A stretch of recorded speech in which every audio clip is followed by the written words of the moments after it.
그렇다면 식습관을 바꿀 경우 우리 몸에는 어느 정도의 변화가 생길까? 2주간의 식이요법 실험을 통해 식습관이 식욕 호르몬과 체중 감량에 미치는 영향을 알아보기로 했다. 이 프로그램은 아주 작지만 놀라운 호르몬의 변화를 경험하시게 될 겁니다. 그래서 그것들을 이제 2주 뒤에 저희가 보여드리면서 어떻게 뭔가의 전쟁에서 승리할 수 있는 그런 것들을 갖다가 좀 알려드리겠습니다. 패스트푸드와 청량음료 등을 먹지 말고 하루 3끼 규칙적인 식사와 충분한 수면을 취하라는 규칙이 주어졌다. 패스트푸드와 청량음료, 가공식품을 즐겨 먹어온 10명의 참가자들. 먼저 참가자들의 혈액을 채취해 실험 전후의 호르몬 변화를 비교해보기로 했다. 체중의 변화를 비교하기 위해 체성분과 체형 분석도 실시했다. 검사 결과 10명 중 무려 7명이 고도 비만 상태인 것으로 나타났다. 마지막으로 이번 실험이 복부 지방량에 미치는 영향을 알아보기 위해 CT 촬영을 했다. 2주 후 과연 이들에겐 어떤 변화가 생길까? 그냥 무조건 살 빼면 된다. 그렇게만 알고 있었거든요.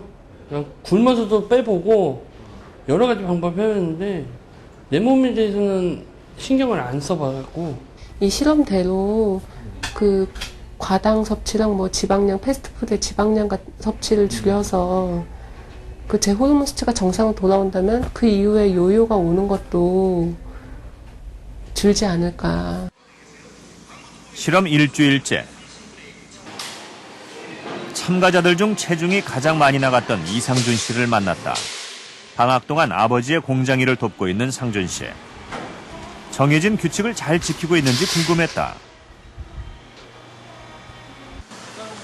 허기가 느껴지는 오후 4시. 평소에 좋아했던 떡볶이와 순대가 간식으로 나왔지만 상준 씨는 용케 참아내고 있었다. 안 돼요. 하나만 먹어. 안 돼요. 뭐 안 먹을 음식 많이 안 먹고 이제 먹을 수 있는 것도 적당히 조절하면서 남은 기간 동안 성공적으로 끝냈으면 좋겠어요. 달라진 것은 그뿐만이 아니었다. 상준 씨는 실험 규칙대로 하루 3번 정해진 시간에 식사를 하고 있었다. 불규칙한 식습관 때문에 폭식과 과식을 하곤 했던 것을 떠올리면 작지만 소중한 변화다. 약속대로 식사 일지도 꼬박꼬박 쓰면서 음식을 가려 먹는 습관도 생겼다. 먹고 싶은 것도 좀 참게 되고 맨 앞에 써있는 이제 먹지 말아야 할 음식을 보면서 한 번 더 참자라는 생각을 하게 되고 규칙적인 생활을 하게 되는 것 같아요. 2주간의 실험이 모두 끝난 8월 중순. 병원을 다시 찾은 참가자들의 표정은 이전보다 한결 밝아 보였다. 이게 3가지 다 최종 검사를 하기 전에 지난 2주 동안 정해진 규칙을 얼마나 잘 지켰고 어떤 변화가 있었는지 점검해봤다. 번쩍 들어보세요.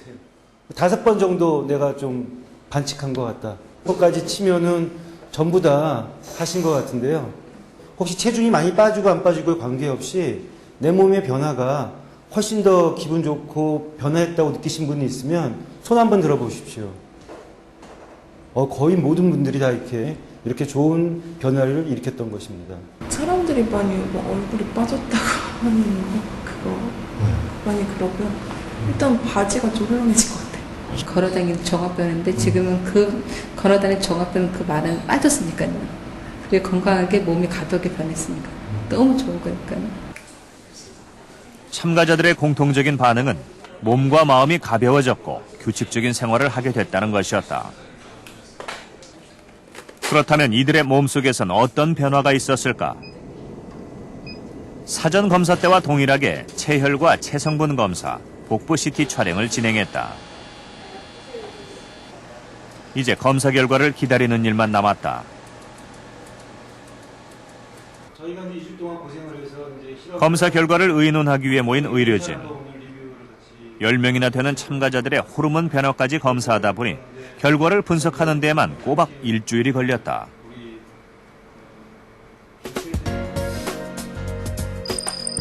전반적인 실험 결과는 긍정적이었다. 2주 동안 체중은 평균 1.8kg이 줄었고 체지방도 0.2kg이 감소했다. 식욕 조절 호르몬인 그렐린과 렙틴은 물론 비만 억제 호르몬으로 알려진 아디포넥틴의 수치도 개선됐다. 정해진 규칙을 잘 지킨 사람일수록 변화의 폭도 컸다. 박남북 씨의 경우 체중도 2.7kg이나 감량했고 비정상적으로 많이 분비되던 렙틴 수치가 절반 이하로 뚝 떨어졌다. 마찬가지로 규칙을 잘 지켰던 최경종 씨의 경우 체중은 1.7kg 정도를 감량했지만 그렐린은 다소 늘었고 렙틴과 아디포넥틴은 2배 가까이 개선됐다. 반면에 김용욱 씨와 이상준 씨는 무려 7kg과 5kg을 감량했지만 일부 호르몬들의 불균형이 계속되고 있음을 볼 수 있다. 저희가 2주 정도 짧지만 되게 이제 이런 사람들이 그 체지방이라든지 뭐 지질 관련된 것들 그리고 또 체중 같은 것들의 감소가 외형적으로 나타난 것은 물론이고 더욱더 흥미로웠던 것은 식욕과 관련된 호르몬인 그렐린이 줄고 그리고 또 렙틴 저항성이 개선되고 또 이제 비만하는 데서 나타날 수 있는 어떤 대사적 문제를 해결할 수 있는 아디포넥틴 호르몬이 전부 증가했다는 것은 아주 흥미로운 사실이고 아마 이러한 것들이 결국은 이제 비만을 해결할 수 있는 하나의 어떤 제안을 할 수 있는 그런 사실이 아닐까 생각이 됩니다.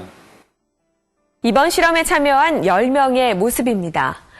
평소대로 일상생활을 하면서 단지 패스트푸드와 간식, 그리고 청량 음료 정도를 제한했을 뿐인데 2주 동안 체중이 5kg 이상 빠진 사람도 있었습니다.